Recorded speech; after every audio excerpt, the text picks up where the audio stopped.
हरिः ओं श्रीगुरुभ्यो नमः।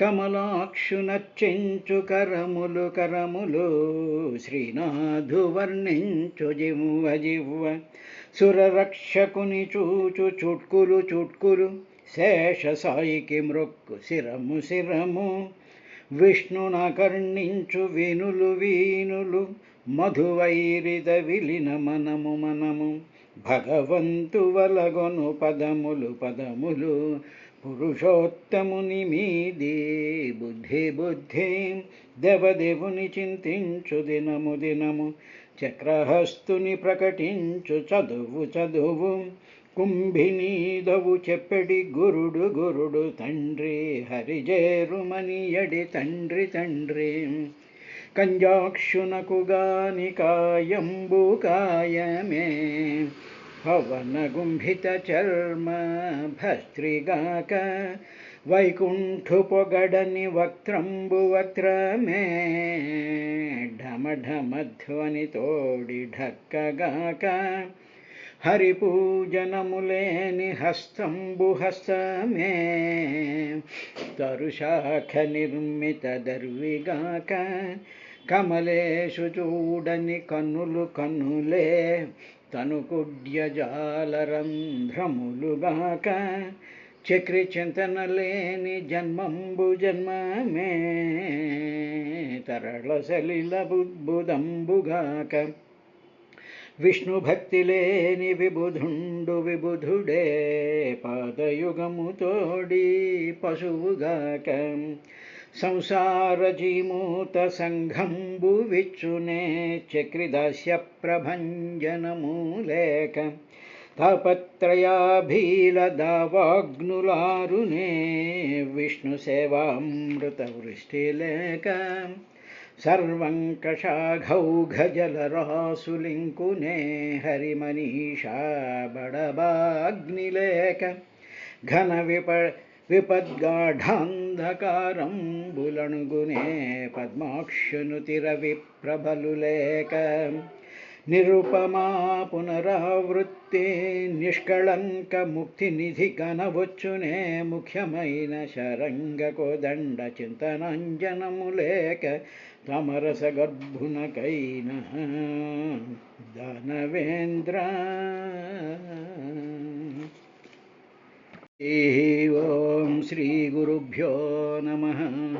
ఓ విదురా, ఈ విధంగా తపోయోగమయంతో ఉండేటువంటి ఆ దేవహూతి యొక్క ఆ చివరి స్టేజ్లో, చివరి స్థితి అంటే పరమాత్మలో లీనమయ్యే ముందు ఉండేటువంటి స్థితి ఏ విధంగా ఉంటుందో, ముక్తకేశం గతాంబరం అని రెండు పదాలు వారు. ముక్తకేశం, జుట్టంతా ముక్త అంటే విడబడినటువంటి కేశం, కేశం అంటే జుట్లు, జుట్టంతా.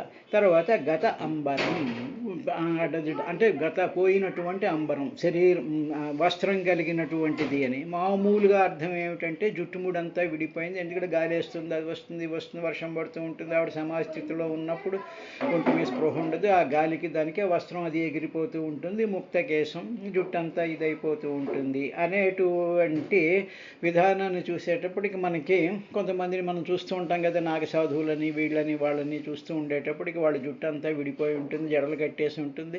ఈ విధంగా చూడడం మనకి ఒక రకమైనటువంటి అలవాటు అయిపోయి ముక్తకేశం అంటే ఇది, గతాంబరం అంటే ఒంటి మీద గుడ్డ లేకుండా ఉండడం అనేటువంటి భావన మనకు కలుగుతూ ఉంటుంది.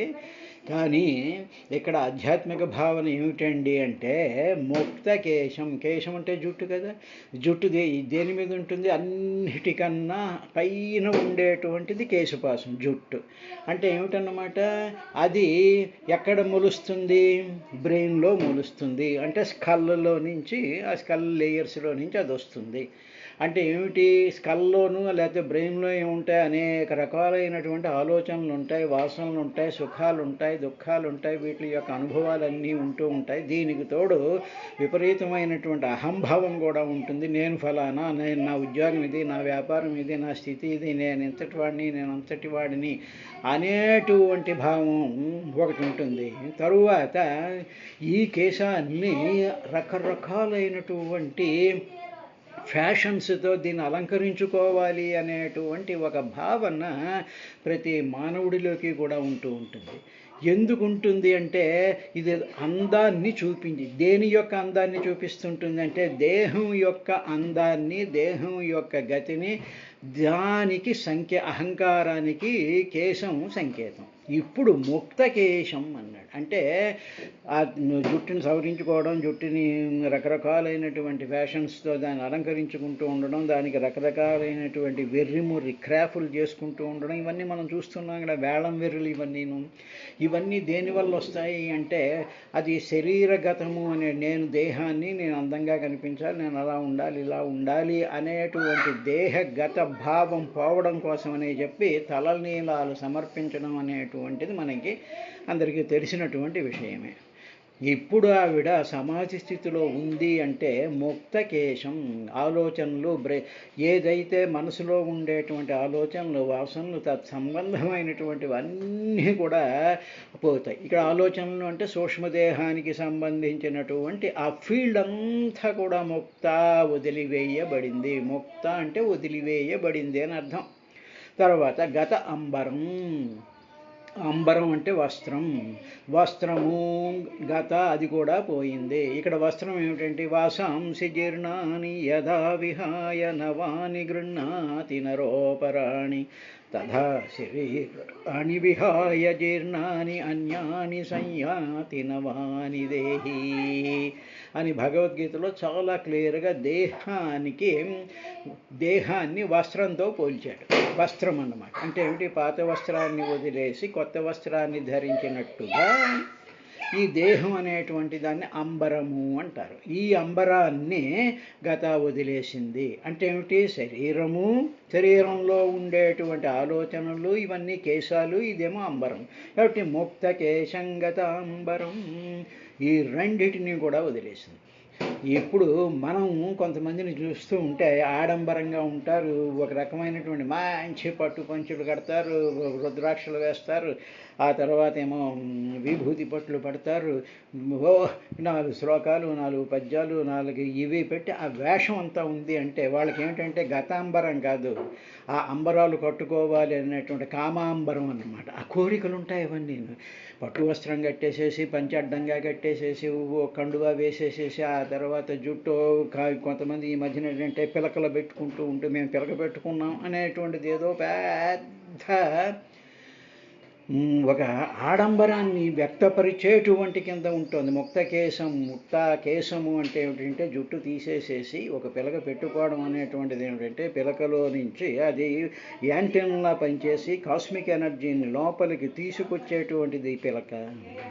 కాబట్టి ఇవి పెట్టుకుని ఆయన చాలా పిలక పెట్టుకుంటాడండి, చాలా వేదాంతపరుడు, ఇవన్నీ కూడా భేషజాలు. ఇవన్నీ వదిలేసింది వదిలేసి ఆవిడ ప్రారబ్ధ కర్మ చేత ఆ దేహం ధరించబడి ఉండాలి కాబట్టి అంతకాలం కూడా ఆ దేహం ఉందయ్యా అని చెప్పిన తర్వాత అప్పుడు ఆవిడ ఏమిటంటే భగవంతం అవాపహ ఆత్మానం బ్రహ్మ నిర్వాణం భగవంతం అవాపహ అని మైత్రేయ మహర్షి విదురుడికి చెప్పాడు. ఆత్మానం అంటే తన యొక్క స్థితిని, ఆత్మస్వరూపమైనటువంటి పరమాత్మస్వరూపమైనటువంటి తన యొక్క బ్రహ్మ, ఆ పరమాత్మలోకి నిర్వాణం, పరమానంద స్వరూపమైనటువంటి ఆ బ్రహ్మతత్వంలోకి ఆత్మానం తన యొక్క స్వస్వరూపంతో భగవంతం, భగవత్స్వరూపుడైనటువంటి ఆ పరమాత్మ అవాపహ అని ఒక పదం వాడు. అవాపహ పొందినట అన్నట్టు. పొందిందిటయ్యా అన్నాడు. అంటే మైత్రేయ మహర్షి ఏం చెప్తున్నాడు? మైత్రేయ మహర్షి దేవహూతి తాను ప్రత్యక్షంగా చూసినటువంటిది కాదు, అది విన్నటువంటిది. ఎవరి ద్వారా విన్నటువంటిది? గురువుల ద్వారా విన్నటువంటిది. అందువలన భగవాను అవాపహ పొందెనట. అది భగవంతుడిలో ఐక్యమైపోయింది. మైత్రేయ మహర్షి చెప్పాడు అంటే అది నిజమే. కాబట్టి ఇది అయిన తర్వాత ఇంకా ఆవిడ ఎక్కడైతే కూర్చుని ఈ సమాధి స్థితిలో ఉందో, ఎక్కడైతే ఆవిడ ముక్తకేశం గతాంబరం అయిందో, ఎక్కడైతే కపిల గీత విందో, ఎక్కడైతే ఈ అనుష్ఠానాది సమస్తమైనటువంటి ఆ అనుష్ఠానాలు చేసుకుందో, ఎక్కడైతే పతి సేవ చేసిందో ఆ క్షేత్రం ఉందే where she has done all these practices of yoga, ఇవన్నీ ఎక్కడ చేసిందో అది చాలా ముల్లోకాలలోనూ కూడా సిద్ధ పదాన్ని పొందింది. అక్కడికి ఆ ప్లేసులోకి అడుగు పెడితే చాలు ఆ మానవుల యొక్క బుద్ధి, ఆ జంతువులు కానీ ఏ ప్రాణి అయినా సరే ఎక్కడైతే ఆవిడ ఇదంతా కూడా చేసిందో అది ఒక అద్భుతమైనటువంటి ప్రభావవంతమైనటువంటి ఇన్ఫ్లుయెన్స్ చెయ్యగలిగినటువంటి ఒక క్షేత్రం, ఒక ఫీల్డ్ కింద వచ్చిందయ్యా అని చెప్తూ దాన్నే 31వ శ్లోకంలో తద్వీర ఆసీత్ పుణ్యతమం క్షేత్రం త్రైలోక్య విశ్రుతం నామ్నాం సిద్ధపదం యత్ర సా సంసిద్ధిముపేయుషీ సంసిద్ధిం ఉపేయుషి అన్నాడు. అంటే ఏమిటంటే ఓ విధంగా ఎక్కడైతే సంసిద్ధం ముక్తకేశం గతాంబరం అయిపోయి ఆత్మానం బ్రహ్మ నిర్వాణం భగవంతం అవాపహ భగవంతుడిలో లీనమైపోయిందో, from where she has attained this మోక్షం. సంసిద్ధి అంటే సిద్ధిం పరిపూర్ణమైనటువంటి సిద్ధిని సాధించవలసినటువంటిది సిద్ధి అంటారండి. అంటే ఏమిటి సాధించాలి మానవుడు అంటే మోక్షాన్ని సాధించాలి, భగవంతుణ్ణి సాధించాలి, భగవంతుడిలో కలియాలి, ఆత్మస్వరూపంలో లీనమవ్వాలి అనేటువంటిది మాత్రమే సిద్ధి అనేటువంటి పదానికి అర్థం. అంతే తప్ప ప్రమోషన్ కావాలి, ఆస్తులు కావాలి, ఇవి కావాలి, అవి కావాలి, ఆ పదవులు కావాలి, ఈ పదవులు కావాలి, ఇవేం సిద్ధులు కావు. ఇవన్నీ కూడా కామంలో నుంచి వచ్చినటువంటి క్లేశాలకి కారణమైనటువంటిది. వేరే సిద్ధి అనేటువంటిది మాత్రం ఎక్కడ మీకు క్లేశం ఉండదు, నిర్వాణం ఉంటుంది. అంటే పరమానంద స్వరూపమైనటువంటి సిద్ధిని సంసిద్ధిముపేయుషి ఎక్కడైతే ఆవిడ ఈ సిద్ధిని పొందిందో వీరా ఓ విదురా తత్ ఆ ప్రాంతము నా సిద్ధిపదము అని నామ్నా పేరుతో త్రైలోక్య విశ్రుతం ముల్లోకాలలోనూ కూడా సిద్ధిపదం అనేటువంటి పేరు కలిగిందట ఆవిడ. ఎక్కడైతే ఇవన్నీ ఆచరించి మోక్షాన్ని పొందిందో ఆ ప్లేస్ని త్రైలోక్య విశ్రుతం ముల్లోకాలలోనూ కూడా ప్రసిద్ధిగాంచిపోయిందయ్యా. అది పుణ్యతమం మిక్కిలి పవిత్రమైనటువంటి పుణ్యంతో కూడుకున్నటువంటిది అన్నారు. ఇక్కడ పుణ్యం అనేటువంటి దానికి మామూలుగా అర్థం ఏమిటంటే పుణ్యం అంటే బుద్ధి వివర్ధనం పుణ్యం అని ఒక డెఫినేషన్ ఉంది. పుణ్యం అనేటువంటి బుద్ధి వివర్ధనం, బుద్ధిని బాగుగా విశిష్టముగా వర్ధనం పెంచేటువంటిది.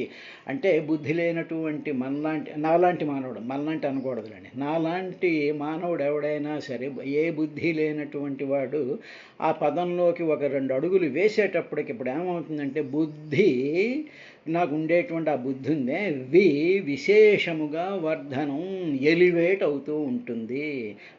అటువంటి స్థితిని పుణ్యతమం అంటారు. తద్వీరాత్ పుణ్యతమం క్షేత్రం, ఆ క్షేత్రం అంటే ద ప్లేస్ త్రైలోక్య విశ్రుతం, దాని పేరు నామ్నా సిద్ధిపదం, అది సిద్ధిపదము అని దానికి పేరు. ఎక్కడ ఆవిడైతే సంసిద్ధిముపేయుషి ఎక్కడైతే ఆవిడ మోక్షాన్ని పొందిందో దానిని సిద్ధిపదం అని అన్ని లోకాల్లోనూ కూడా ప్రసిద్ధి చెందింది విదురా అని చెప్పేటువంటి విషయంలో ఇక్కడ క్షేత్రం అనేటువంటి ఒక పదం వాడారు. ప్లేస్ అనొచ్చు కదా, ఆ స్థలం అనొచ్చు కదా, క్షేత్రం బదులు స్థలం అనొచ్చు కదా. క్షేత్రం అనేటువంటిది ఏమిటి అంటే మామూలుగా సైంటిఫిక్ టెర్మినాలజీలో పార్లెన్స్లో ఏమిటంటే క్షేత్రం అంటే ది ఫీల్డ్ అని అర్థం. అంటే ఏమిటి gravitational field, magnetic field, energy fields ఉంటాయి. అవి మ్యాటర్ కాదు, అది ఎనర్జీ శక్తి అన్నమాట. శక్తిని క్షేత్రం అంటారు. భగవద్గీతలో క్షేత్రం ఇదం శరీరం క్షేత్రం అంటారు. ఈ క్షేత్రం అంటే శరీరం క్షేత్రం. శరీరంలో ఏముంటుంది, శక్తి ఉంటుంది. తర్వాత అనేక రకాలైనటువంటి ఎనర్జీస్తో కూడుకున్నటువంటిది ఉంటుంది. అందుకనే మనం పనులు చేయగలుగుతున్నామంటే ఊరికనే డెడ్ బాడీ క్షేత్రమే కదా. అంటే మరి పని చేయగలదా, ఆలోచించగలదా, చూడగలదా, అది క్షేత్రమే. ఇదం శరీరం క్షేత్రం.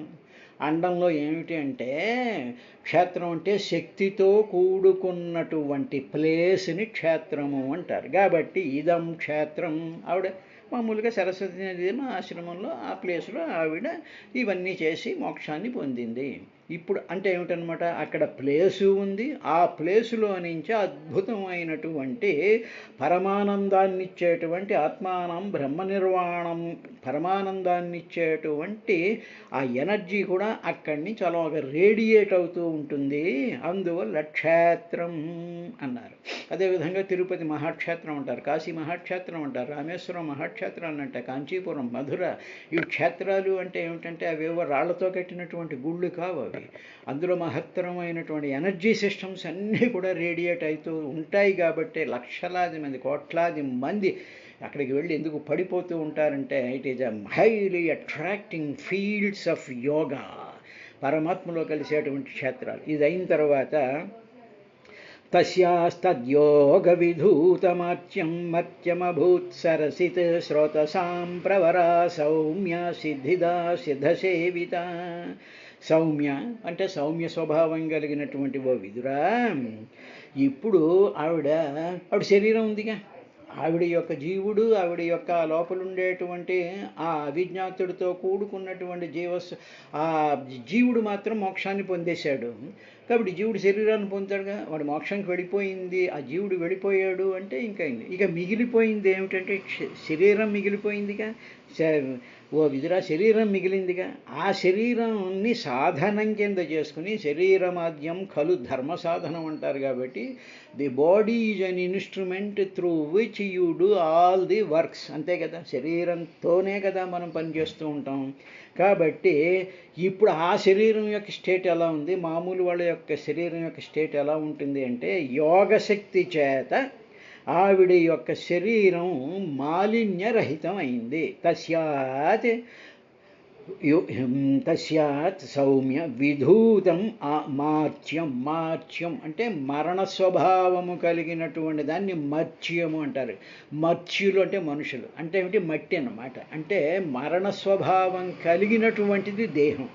అంటే మరణ స్వభావం కలిగినటువంటి దేహం అంటే ఏమిటన్నమాట, దేహంలో ఉండేటువంటి ప్రతి జీవ కణము కూడా డీకే అయిపోతూ ఉంటుంది, కుళ్ళిపోతూ ఉంటుంది, మార్పులు చేసేస్తూ ఉంటుంది, ఎనర్జీ కోల్పోతూ ఉంటుంది. ఇలాగ మరణమే స్వభావముగా కలిగినటువంటి దాన్ని మర్చ్యము అంటారు, మర్చ్యుడు అంటారు, మృత్యువు అంటారు.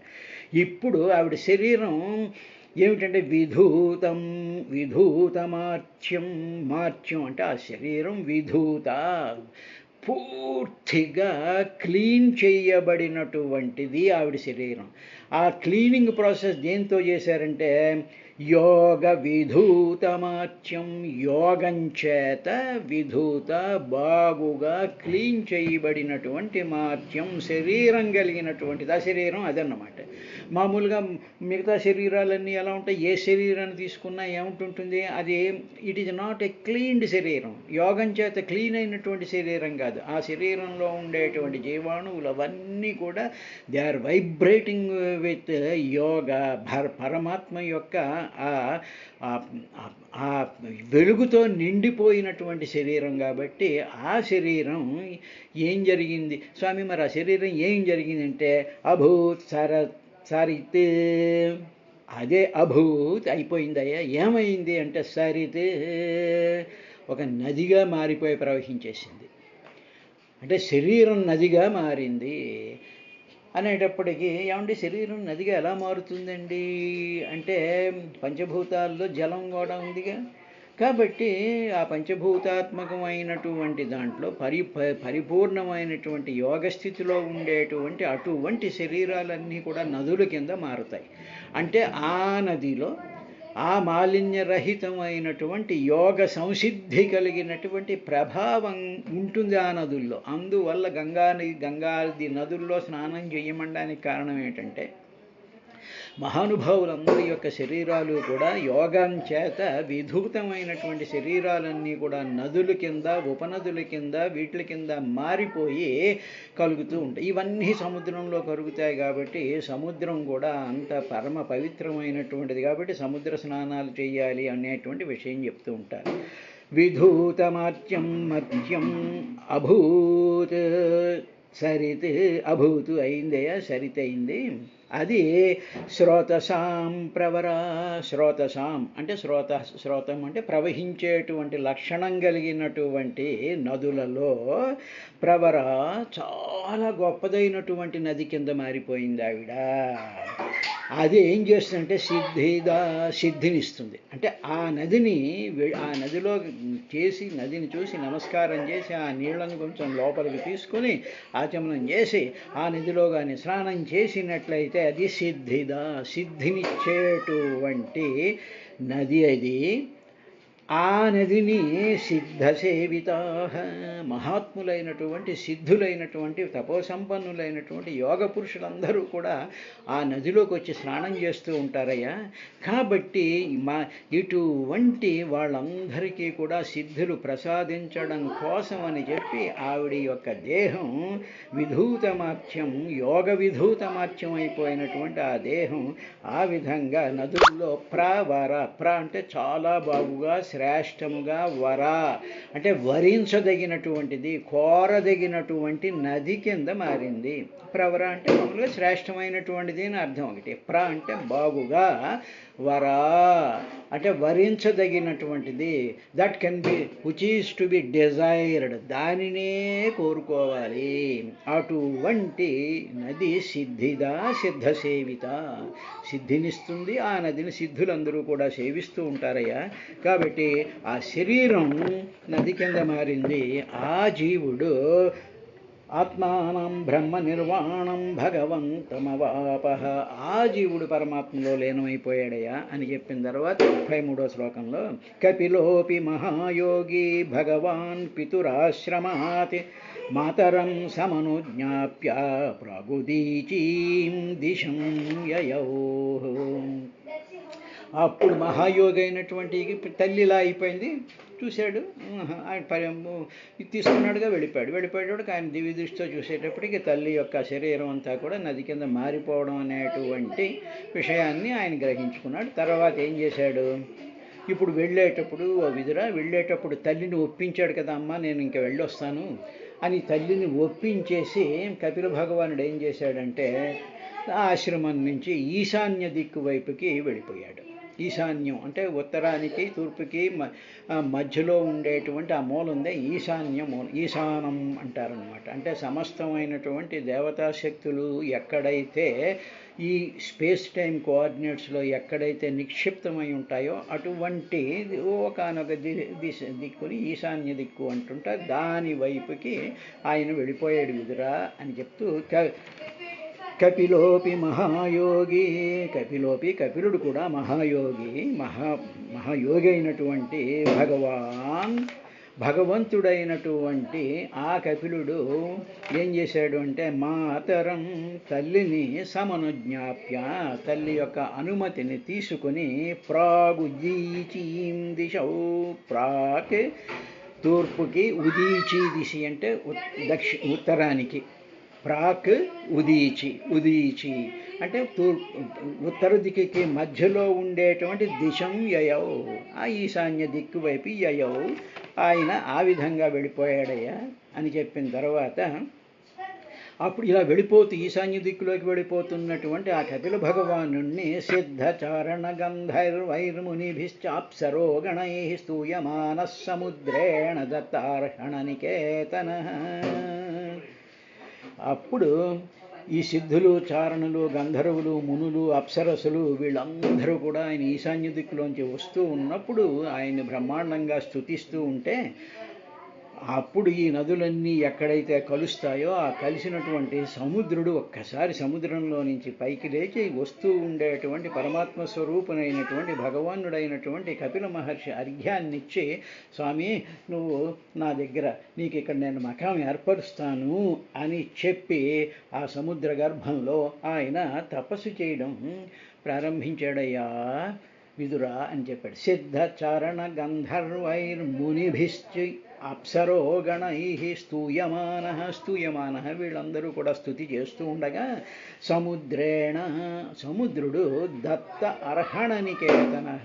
దత్త అంటే ఇవ్వబడినటువంటి అర్హతలు ఏమిటి? మహానుభావులు వచ్చినప్పుడు అర్ఘ్యపాద్యాదులు ఇవ్వడం, పూజాదులు చేయడం ఇవన్నీ చేస్తారుగా, అది అర్హత కలిగినట్టు నికేతన. అటువంటి దాని నుంచి నికేతనం అంటే స్థానం అనమాట. తనలోకి ఆ కపిల మహర్షికి స్థానం ఇచ్చాడయ్యా అని చెప్పిన తరువాత ఆస్తే యోగం సమాస్థాయ సాంఖ్యాచార్యైరభిష్టుత త్రయాణమపి లోకానాముపశాంత్యై సమాహిత. ఈ విధంగా సాంఖ్యాచారుల చేత స్తుతించబడేటువంటి కపిల భగవానుడు ముల్లోకాలలో శాంతి కొరకై, ముల్లోకాల్లో కూడా శాంతి ఎస్టాబ్లిష్ అవ్వాలి అని చెప్పి యోగ మార్గాన్ని అవలంబించి సమాధి స్థితిలో ఆ సముద్ర గర్భంలో ఆయన ఉన్నాడయ్యా అని 35వ శ్లోకాన్ని ముగి. ఆస్తే యోగం సమాస్థాయ సాంఖ్యాచార్యైరభిష్టుత.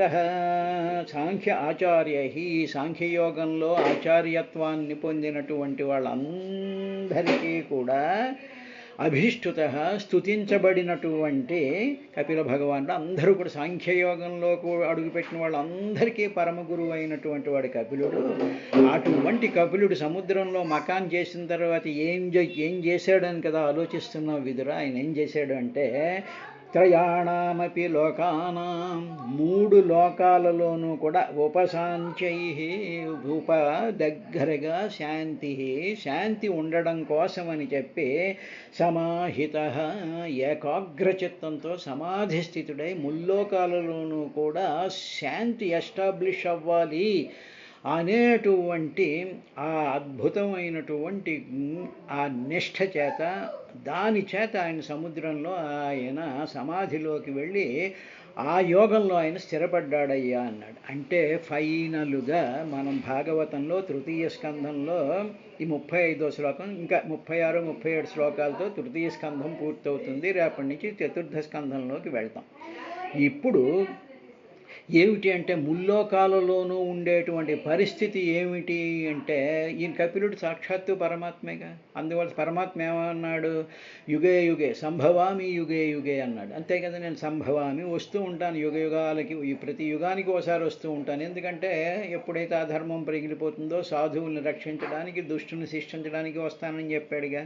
కాబట్టి ఎప్పుడూ కూడా అశాంతి ఏదైనా సరే అవాంతరాలు వచ్చినప్పుడు 3 లోకాలు కూడా అల్లకల్లోలం అయిపోతూ ఉండేటువంటి సందర్భంలో వాటిని శాంతపరచడం కోసం అని చెప్పి తన యోగశక్తిని, తన సపోశక్తిని ఆయన ప్రవహింపజేస్తూ 3 లోకాలకి కూడా ఆయన ఆ శాంతిని ప్రసాదించడం కోసం చేస్తూ ఉన్నాడయ్యా ఆయన తపస్సు.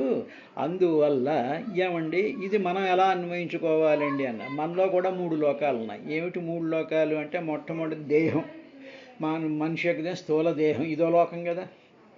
తర్వాత సూక్ష్మదేహం మనసు ఒక లోకం కదా, అది కారణదేహం. ఈ చిత్తం ఒక లోకం కదా. ఈ 3 లోకాల్లోనూ కూడా ఉపశాంతి, ఈ 3 కూడా శాంతి కలగడం అంటే ఏ అలజడి లేకుండా, ఏ విధమైనటువంటి అనారోగ్యాలు కానీ, చింతలు కానీ, దుఃఖాలు కానీ, మరొకటి కానీ లేకుండా అటు మనసులోనూ, ఇటు శరీరంలోనూ, అటు చిత్తంలోనూ కూడా ఈ 3 లోకాలలోనూ అని మనం అన్వయం చేసుకోవాలి. ఇలాగా త్రయాణమపి లోకానాం ఉపశాంత్యై. అందువల్ల సమస్తమైనటువంటి జీవుల యొక్క స్థూల సూక్ష్మ కారణదేహాలనేటువంటి 3 లోకాలకి కూడా శాంతి కలిగించడం కోసం అని చెప్పి సముద్ర గర్భంలో ఉండేటువంటి పరమాత్మ స్వరూపమైనటువంటి కపిలుడికి ఒక నమస్కారం చేసుకున్నట్లయితే మనకి శాంతి కలుగుతుంది అనేటువంటి విధంగా భాగవతంలో 35వ శ్లోకంలో ఆయన చెప్పాడు. మామూలుగా కథ ప్రకారం ఏంటంటే ముల్లోకాల్లోనూ కూడా శాంతిని ఎస్టాబ్లిష్ చేయడం కోసం అని చెప్పి ఆయన ఆ సముద్రంలో ఉండేటువంటి మకాంలో ఆయన చేస్తూ ఉన్నాడయ్యా అని చెప్పిన తరువాత ఇక ఫైనల్గా క్లోజ్ చేస్తూ 36వ శ్లోకంలో యతన్నిగదితం తాతయ సృష్టోహం తవానఘ కపిలస్య చ సంవాదో దేవహూత్యాశ్చ పావనః.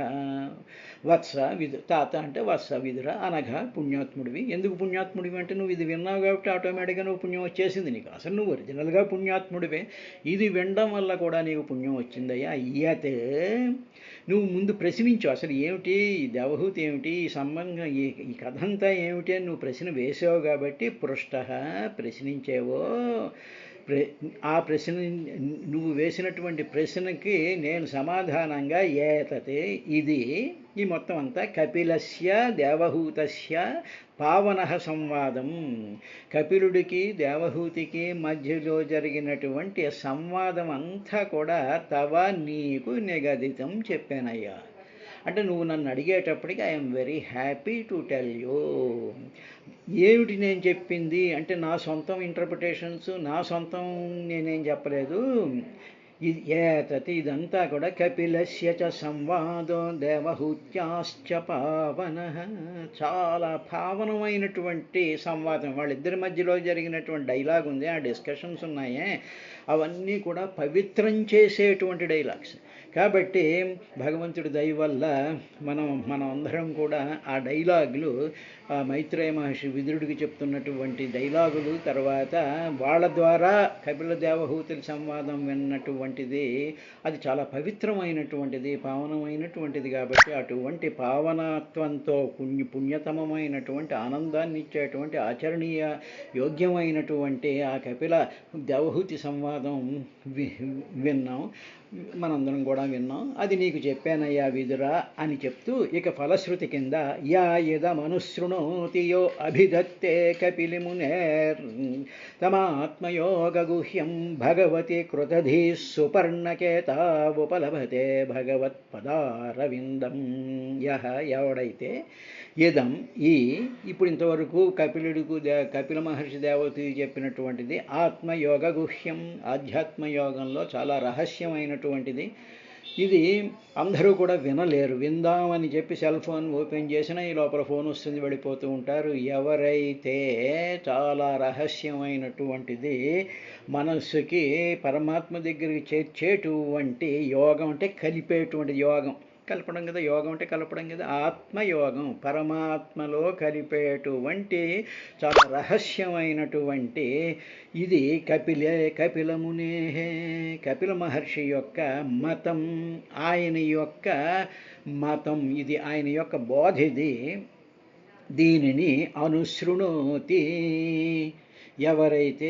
ఎవరైతే చెప్తూ ఉంటారో, చెప్తూ ఉండేటువంటి వాళ్ళు చెప్తూ ఉండగా ఎవరైతే అనుశృణోతి వింటూ ఉంటారో, ఊరికనే వినడం కాదు, దానిని ప్రాక్టీస్లోకి పెట్టాలి అనేటువంటి భావం కలుగుతుందో, శ్రద్ధ కలుగుతుందో, చాలా బాగుంది అనుకుంటూ ఉంటారో అటువంటి వాళ్ళు. తర్వాత యహ అభిధత్తే, ఎవరైతే దీన్ని చెప్తూ ఉంటాడో అటువంటి వినేటువంటి వాళ్ళు, చెప్పేటువంటి వాళ్ళు సుపర్ణకేతవు, సుపర్ణ అంటే గరుత్మంతుడు అనమాట, కేతవు గరుడధ్వజుడైనటువంటి భగవతి ఆ శ్రీహరి యొక్క శ్రీహరియందు భగవతి, ఆ శ్రీహరియందు కృతధీహి, కృత అంటే చేయబడినటువంటి దేహి బుద్ధి కలుగుతూ ఉంటుంది.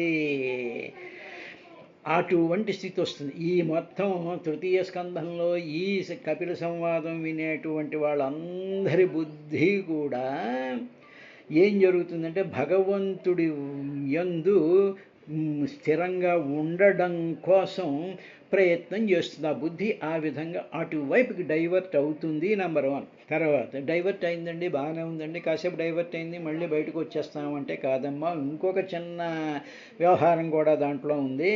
అదేమిటంటే భగవత్ పద అరవిందం ఉపలభతే,